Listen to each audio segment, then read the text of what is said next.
Big spring? I haven't been this nervous since the first time I fought. I'm just saying. No, that ain't happening. I'm just saying. No, as y'all know, I'm a tattoo artist. I've been doing this shit for 10 years and everything, and I had to start doing comedy work because I'm just not that good at it yet. No, but I own my own business, and honestly, God, the best thing about owning your own business is getting a takeoff whenever you want. Man, my boss, he's just like, yeah, you just gotta give me a hand job first. So I do. He hasn't made me blow him yet, though, so that's nice. No, tattooing's a weird job, man. It's the only job as a grown man that I'm not called gay because I know the difference between mauve and taupe as colors. And if you had told me when I was 16, I started drawing, man, I was drawing a lot of skulls, I was drawing, tribals, I was drawing big-titted women, whatever, just because that's what you draw when you're 16. If you had told me, well, you're going to be able to draw 30 to 40 flowers by memory, and feathers and birds and crosses, it's like, I don't think I want that job. It's like, also, you'll be able to shave grown men and rub them down with Vaseline.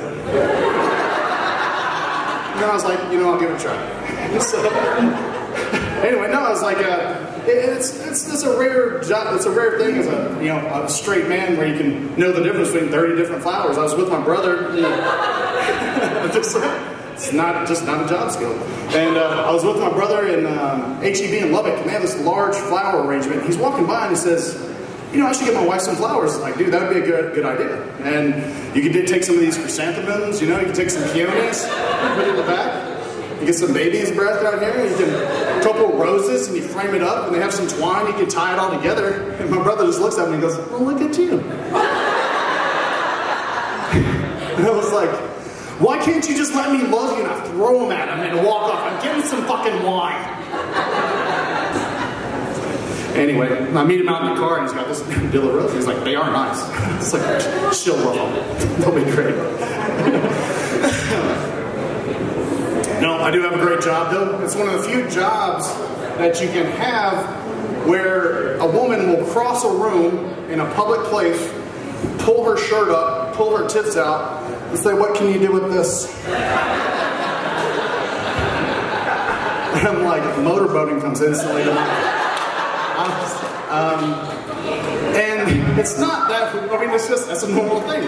I guess.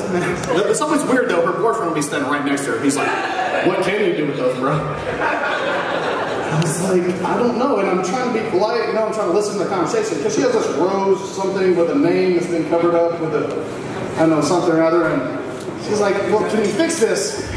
I'm just like, your tits are out, right? And so I'm staring her boyfriend right in the eyes, and I'm just like, no, I don't know, whatever. He's like, no, man, your tits are down there. Just don't look at me. And so I was like, I don't know, man, I can take some pictures and I can draw that. Just, hey, click.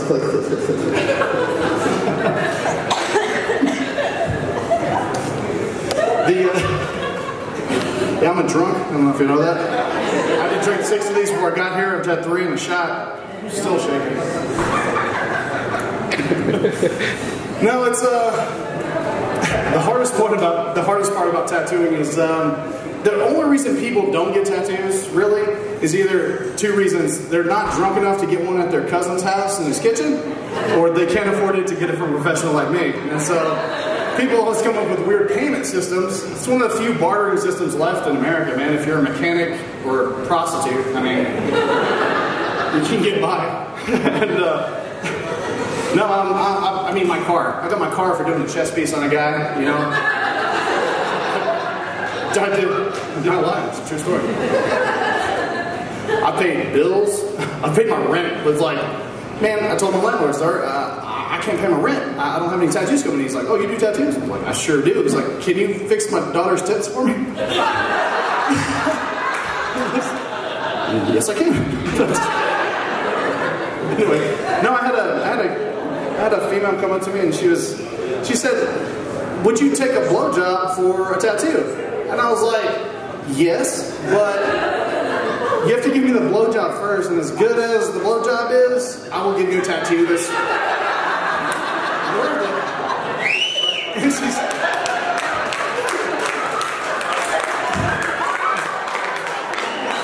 Hey, women, have y'all given blowjobs or something? Anybody in here? It works. But she said, oh, fuck it, what can I get for $40? And she started digging through her wallet. So she paid me $40 cash. People always come in and they ask me, it's like, hey, Red, they don't have tattoos yet, right? And that's the weirdest thing, like getting your first tattoo is a lot like having sex for the first time. It just is. You don't know what it's like, and the only way to explain it is, it's like having sex, you know? It's like, I don't know, man. It's to go fuck something. It's the same thing with tattooing. I tell people to get the first one out of the way. Just, everyone wants this grand thing that they could just, will go down in memory, and I guarantee it's gonna suck. It's just, there's not good first sex. They're just, oh, that's what this is. Okay. And, but when people come in and they ask me, they say, hey, Red, what's it like getting a tattoo for the first time? I was like, I'm very much like a prostitute. I really am. It's your first time. You just come in, right? Cash up front, right? It's very important. I'm just gonna put the tip in it first. Just lay back. Let me do all the work. It's fine. Just relax. You know, I was your mom's first, and your dad's. So. He's like, and you know, same rules apply. It's just if you can't finish, you know, the price is still the same. And you know, no kissing on the mouth. And if the swelling doesn't go down after 3 days, go see your doctor. Same rules. Same rules. Now it's the weirdest thing, like no one ever. There's always like a weird tattoo. Tattooing is a very personal experience. It is. I think the weirdest tattoo I ever did wasn't so much the subject matter, but it was just the environment in which I was in. And there's a girl, and she wanted this star, right? And it was this nice star, and it had this heart and some swirly stuff inside, but she wanted the star to set right down, the angle set right on top of her vagina. Like, that's where she wanted it. And I was like, okay. And so, you know, there's only one way to do that tattoo. Like, she's...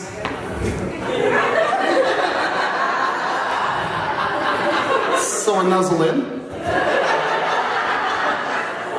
And I start going, and she starts making the most erotic sounds I've ever heard come from any animal in the animal kingdom.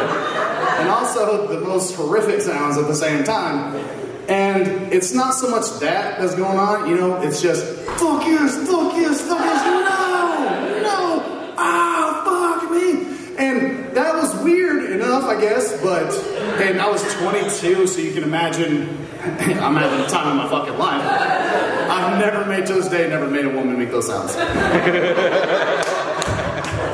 But the thing that made it all weird was her boyfriend was there, and he's over my shoulder, coaching me. He's all, yeah, dude. You're doing a great job. Look at that fucking line work.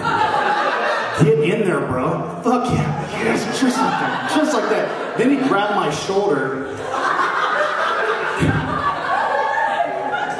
And I came.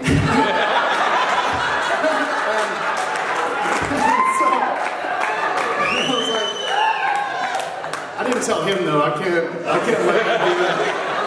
When it comes to guys and sex, there's a score system. I don't give a fuck what anyone says. And that's a safety. I'm just saying. And that's what that is. So, anyway, anyway, no, after that, I had my first cigarette. Had to have it. Anyway, man, I really appreciate you guys. Y'all been great. Love you, Big Spring. We'll see you next time.